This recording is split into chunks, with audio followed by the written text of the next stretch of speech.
Hey everyone, welcome to Sidetrack Adventures. This is Steve. Right now we're in the desert of southern Arizona, where the pavement ends.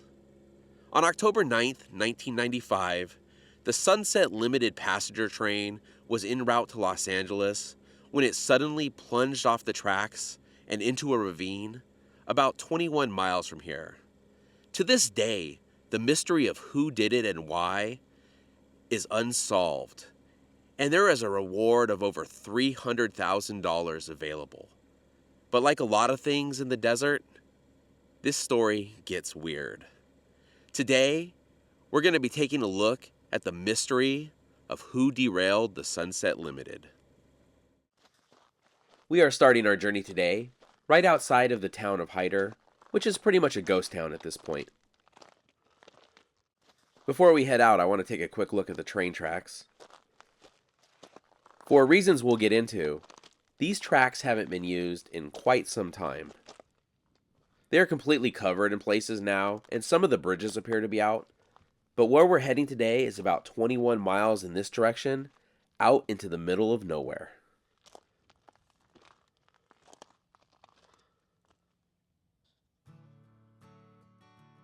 We are going to drive down what's called Saddle Road out into the desert to get as close as we can to the derailment site, and then we'll probably need to walk the last quarter mile or so.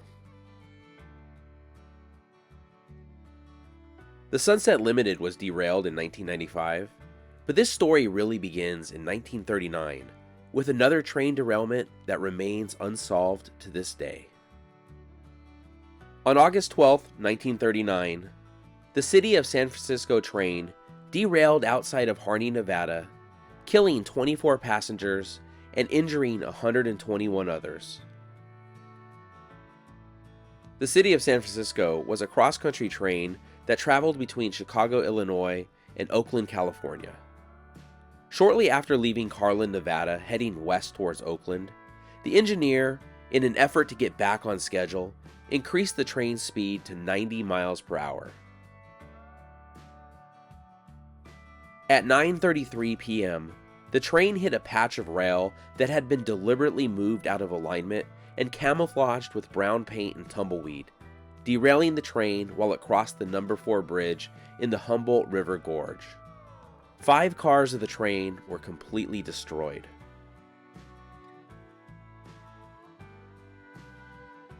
There was initially speculation that the train's speed led to the derailment, but during the investigation, tools were discovered in the river, and it was quickly determined that it was sabotage. The Southern Pacific Railroad put a bounty of $5,000, which was later doubled, on the saboteurs, but the investigation went nowhere. No one was ever charged, and to this day, the city of San Francisco derailment remains the deadliest train disaster in Nevada history. Now we'll jump forward 56 years. In early October 1995, the Southern Pacific Historical and Technical Society published an article about the Nevada derailment in their magazine. 1 week later, what would happen out here was nearly identical to that 1939 attack.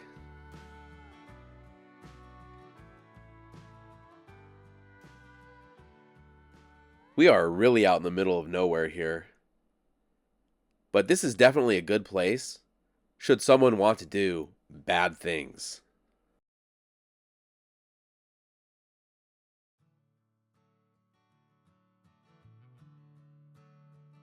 The Sunset Limited, running between New Orleans and Los Angeles, began operating in 1894, making it the oldest continuously operating named train in the United States.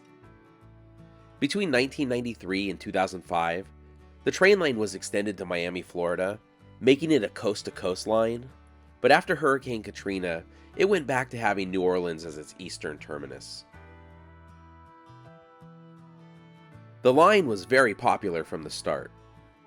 Being so far south allowed the Sunset Limited to run year-round without having to worry about crippling snow or crossing the Rocky Mountains. The route opened 20 years before the Panama Canal was completed, and by that time New Orleans was already a major port for Atlantic shipping lines, So the route significantly reduced travel time to the West Coast from the Atlantic Ocean for passengers hoping to reach the U.S. interior.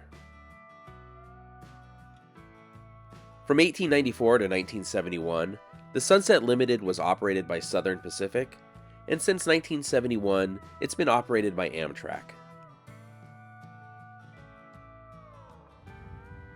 It looks like we're about to enter some grazing land. So far in this drive, we haven't seen another person or any animals bigger than a bird. A few months ago, we drove through some remote grazing land, and a herd of cattle was just hanging out on the only road and wouldn't move. We ended up having to wait for them for nearly an hour. So I won't be too disappointed if we don't see any cows. On October 9th, 1995, the Sunset Limited was traveling westbound through this desert towards Los Angeles. On board were 258 passengers and 20 Amtrak employees. At 1:35 a.m., while most passengers were sleeping, the train suddenly plunged off the tracks and into a ravine. One person was dead and over 100 were injured, with 25 needing to be hospitalized. The attack was not only well planned and executed, but also carried out by someone with prior knowledge of the railway system. Spikes were removed from the track, and a rail was wedged out of alignment. The perpetrator also attached a wire to both sides of a joint, maintaining the electrical current despite the missing tracks. This prevented the trackside signals from turning red, which would have alerted authorities to a problem. Although damaging the track wouldn't have taken long, out here, they would have had all the time in the world to do it, and then just disappear. I should note that that magazine that talked about the 1939 attack the week before, it only had 2,000 subscribers, with 30 living in Arizona at the time.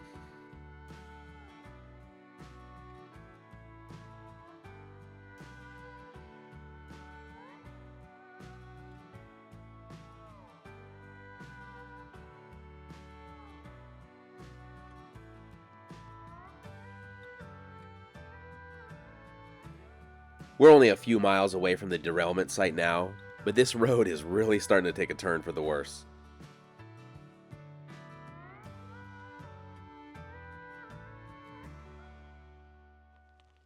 We've made it as far down the road as the Subaru can take us, and so now we're going to be heading on foot the rest of the way.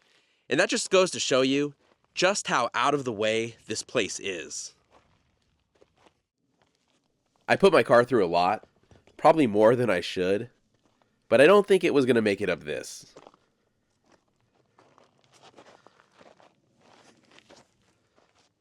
We have about a mile and a half or so to go to get to the spot where the train was derailed.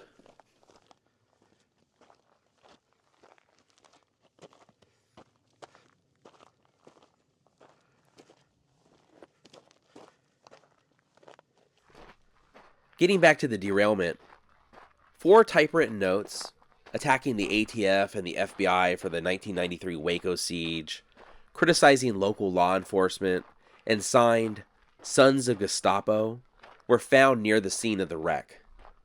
The only problem was the FBI had never heard of a group called the Sons of Gestapo before or since.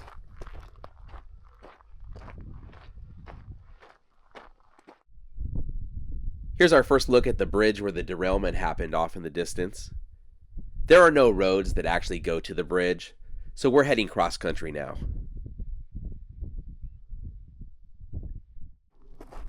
This should be an offshoot of the wash that the bridge crosses. The first of these notes that were found was actually found by a passenger, Neil Halford, who was heading to San Diego. Neil only had minor bumps and bruises after the derailment, and he decided to step out of the hot and stuffy train for some fresh air while they were waiting for help to arrive. While he was walking around, he noticed a piece of paper under a rock, and thinking it was odd for a piece of paper to be out here, he picked it up and quickly realized it was a manifesto. I would show one of the notes, but I don't believe the FBI has ever released them to the public. As the FBI had never heard of the group Sons of the Gestapo, there was the thought that the notes may have been placed there to throw investigators off the track. No pun intended. And here it is. The bridge where the Sunset Limited was mysteriously derailed in 1995. In addition to unknown militias, suspects for the attack range from firefighters looking to be named a hero, angry local citizens upset with the railroad companies, local militias that the FBI did know about, and possible disgruntled rail workers.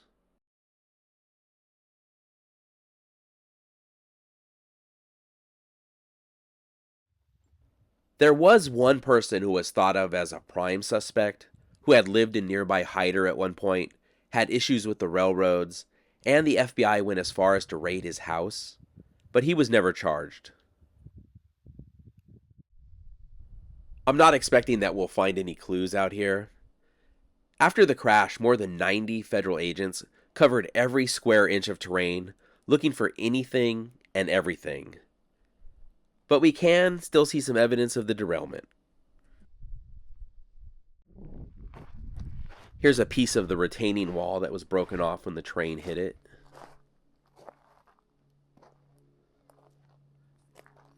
And you can see where a huge chunk is missing right here.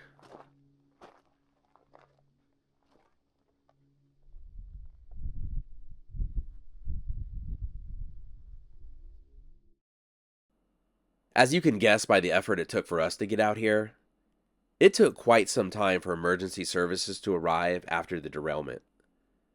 Some of the injured were taken out by helicopter. You can see where the tracks and the bridge have been reinforced on this leg, but not on the other one.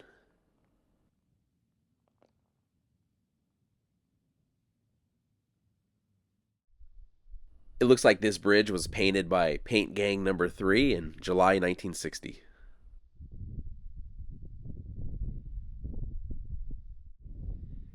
The one person who was killed in the derailment was a 41-year-old car attendant named Michael Bates, who had worked for Amtrak for over 20 years. He was asleep when the crash occurred and was found by passengers searching the train car for survivors. Here's another view of the damage done by the train hitting this wall. And let's walk out here and see if we can find any other damage. They did repair this bridge after the attack, but the Sunset Limited line was moved further south, and no train has come through here in quite some time. The current train line is about 15 miles or so south of here, and it's far less remote. So the train would have come off right about here, and I believe the second car to come off would have hit the wall. It looks like there's some more damage right up here.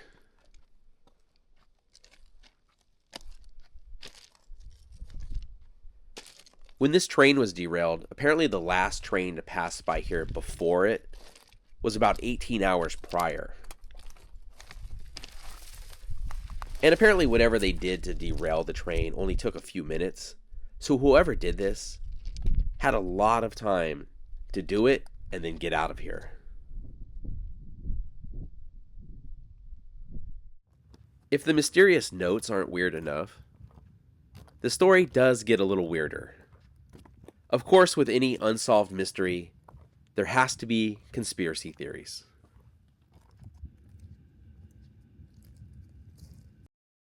Craig Roberts, who was a retired Tulsa police officer, requested radar information for the time around the derailment. Using that, Roberts was able to locate an aircraft approaching the site at 7:40 p.m. the night before that lowered from 10,500 feet to 8,500 feet just before arriving over this site.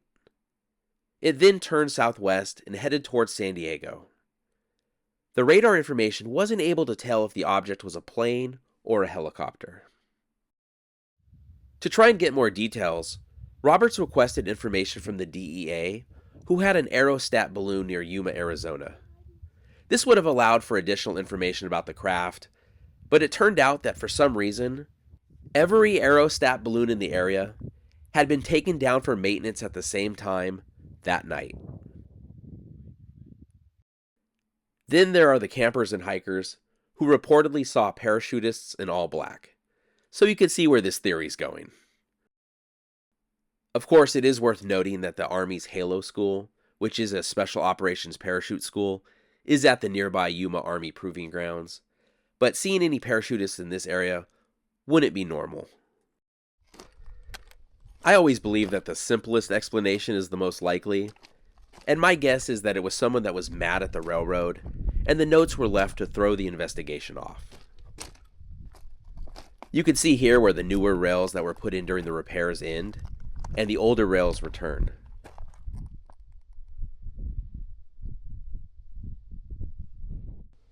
At the time this happened, this was the second largest crime scene in the FBI's history, and they combed through this desert for miles in all directions and interviewed hundreds of witnesses.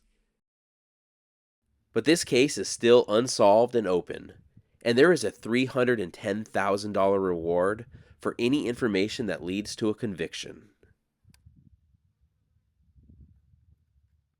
So that's our look at the mystery of who derailed the Sunset Limited. If you know the answer and you get the reward, don't forget my cut. But anyways, thank you so much for watching. If you enjoyed the video, please give it a thumbs up, consider subscribing, and we'll see you next week.